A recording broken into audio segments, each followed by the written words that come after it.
Hi all, Andy Shaw here. Today's time-lapse is a fan art piece of one of my favorite works of fiction, which is Stalker, or S.T.A.L.K.E.R, in order to distinguish from those creepy guys hanging outside your window.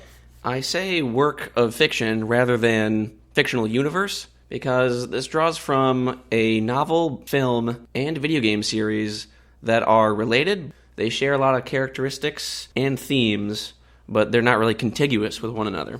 The book is Roadside Picnic by Boris and Arkady Strugatsky, 72, and the film is Andrei Tarkovsky's Stalker of 79.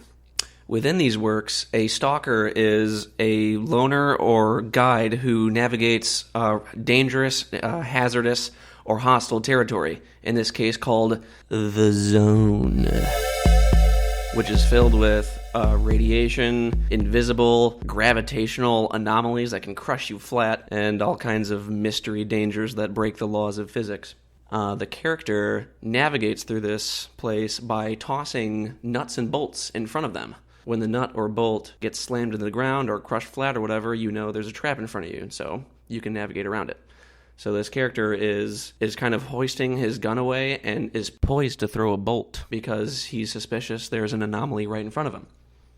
I almost didn't include the gun at all because in the book and film, it's just useless dead weight in the zone. There's nothing to shoot. But of course, the video game has more action kind of adaptation, so I did include it after all. And since this is a fairly faithful drawing of a character straight from the game, I didn't have to do any creative design work at all. Like his outfit, the ballistic vest with the triangles, that's already been designed, and I wasn't going to be changing very much. Usually with a fan art, I will try to mix the existing design with my personal interpretation of it, but not in this case. I have done fan arts of Stalker in the past that were a little bit more of my personal interpretation. Like, if you've seen me at Grand Rapids Comic-Con, I had a Stalker piece up, which had an element straight from Tarkovsky's film, which was the bolts having a piece of cloth on it. And were I to do a fan art of a roadside picnic, I'd basically just be drawing a guy in a sweater with a backpack.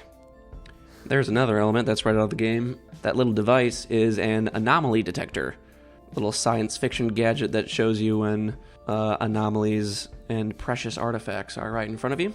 It also adds some visual interest to the belt instead of just being a huge row of magazine pouches. And kind of as a reminder for this character, it's not all about the tactical combat stuff. There's more to the zone, and there's more to this stalker than the combat. He's searching for anomalies and artifacts, and I feel that's a more important aspect of him, which is why I chose also the pose of him tossing a bolt in the first place. There's some more of my favorite, representing folds with some choppy brush pen strokes. Delicious as always. Some tough guy knee pads, always important. Oh, and about here, I had to erase and redraw my sketch of the gun because they're really tricky objects, especially in perspective, and extremely tough to draw. So I needed to pull up a little reference imagery for that. I think besides the gas mask, I didn't use any reference for this image. Well, that is, besides the actual in-game character, of course. Okay, the background. So, with this piece, I put a little more effort than usual into the background because the zone is such a cool and interesting place. I wanted to show some of that detail.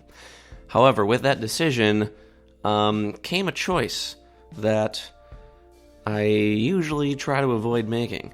And that choice was, with all the detail going into the background, some of it started to muddy up the silhouette of the character. The all-important silhouette of the character. Especially because I placed the horizon line at his shoulders. A lot of the background elements shrouded that shoulder and head area. So he's hidden. At a glance, it is harder to see that profile. And I remember while I was drawing it, like, ooh, this is kind of risky. But I wanted to show off all the cool stuff about the zone, which in the game takes place in the Chernobyl exclusion zone. So the vast expanses of cracked concrete, chain link fences, and warehouses, garages, and secret testing labs and antennas. I was having a lot of fun with the detail in the background, so all in all, it probably was worth it. This drawing was a blast to do. Thanks for watching, guys. Stick around to check out part 2, where I color it in with some digital painting.